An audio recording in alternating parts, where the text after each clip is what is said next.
Hey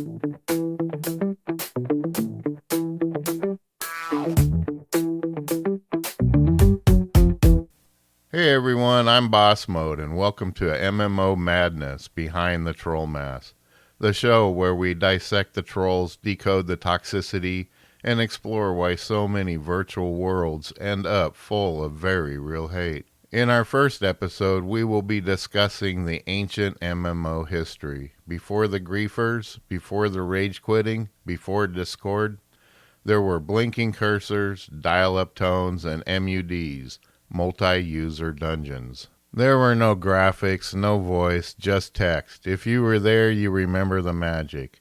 It's the late 80s. You're in a dark room staring at a black screen with green or amber text. Commands like go east, attack orc, and loot corpse, typed out slowly because, let's be honest, most of us were hunting and pecking on the keyboard. You didn't just play the game, you lived it through imagination. Roleplay was everything. You weren't Steve from Ohio, you were Blade Master 77, wielder of the twin fangs of fire, and back then everyone kind of respected that. Community was small, tight. Trolls, if they appeared, stuck out like a sore thumb. There were no report buttons, no in-game moderators, so the community handled it. Word got around fast. If someone was a jerk, they were ignored, banned from groups, or exiled from the server. Then came the visuals. Ultima Online, Meridian 59, and finally my favorite, EverQuest. We got color, music, and characters with names above their heads. We were no longer just voices in the void, we were avatars. But with visibility came ego. Suddenly you weren't playing a role, you were playing to win, and that changed everything. Let's talk about EverQuest for a second. If you never played it, here's how it worked. When you died, your body dropped, literally. Your gear stayed on it, and unless you ran all the way back unarmed and often half naked, you lost everything. Sounds brutal? It was, but it created something powerful, accountability, until trolls figured out how to turn that accountability into a weapon. Players would train mobs into cities. I'm talking dozens of monsters aggroed and dragged straight into newbie zones just for laughs. Imagine logging in and immediately getting wiped by a hill giant in Freeport. Griefing became an art. People would accidentally pull boss mobs onto friendly players mid-raid. They'd ninja loot. They'd camp key locations just to block others.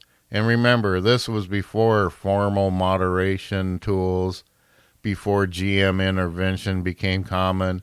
The community had to figure it out. We developed lists, blacklists. Guilds would ban certain names from groups. Raid leaders would whisper warnings. Don't invite Shadow Stab 69.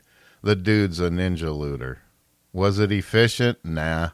Was it drama-filled? Always. But it was real.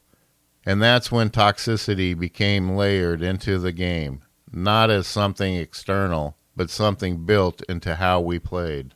The line between competition and cruelty blurred.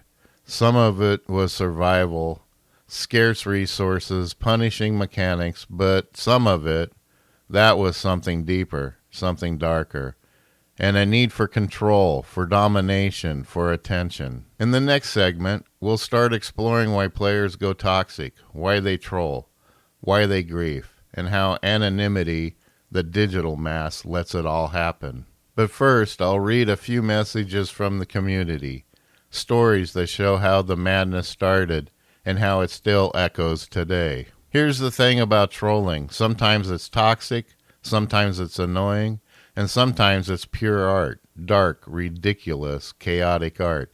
These are the moments we laugh about years later, because deep down we're still a little scared of them. Here's the first submission by Grimclown, The Funeral March Massacre. Back in the old days, our guildmate passed away in real life, so we held an in-game funeral on a PvP server. Full black robes, torches, walking procession. We were halfway across the bridge when a rogue guild leapt out of stealth and wiped everyone, twice. Then they planted tombstones over our corpses and posted screenshots titled Double Funeral. They were permabanned. Totally worth it, according to them. Here's the next one by Yarp, Baby's First Betrayal. I was 13 and my older brother let me join his high-level guild on his alt. First raid night. I got nervous, misclicked, and pulled the boss early, wiping the entire raid. His guild kicked him, not me, him. He never played that character again. He still brings it up at family dinners. I regret nothing. And our last one is by Packet Lost Prophet, The Cult of Disconnectus. In 2008, I created a priest character named Disconnectus Max. I'd whisper new players cryptic messages like, all pings must fall, or the lag comes for us all. And then I'd unplug my router mid-sentence. People started seeing me as a sign that the server was about to crash. A whole guild formed called the Followers of Disconnectus. Now it's your turn. Got a story that still haunts your guild? Ever wipe a raid by accident and pretend you lagged out? Did you become a legend no one ever figured out? Send your tales of glorious trolling, unintentional grief, or chaotic genius to behindthetrollmask@gmail.com. You might hear your story featured in an upcoming episode. And yes, anonymous confessions are welcome. We protect the guilty. That's it for this episode of MMO Madness Behind the Troll Mask. Thanks for tuning in, and if you enjoyed the ride, be sure to follow, rate, and share with your friends.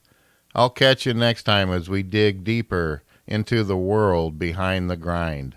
And now, a word from our sponsor. Subscribe now to MMO Madness, Behind the Troll Mask, sponsored by Boss Mode Fashion, because even if your DPS is trash, your outfit doesn't have to be. Find your next respawn-ready outfit at bossmodefashion.com.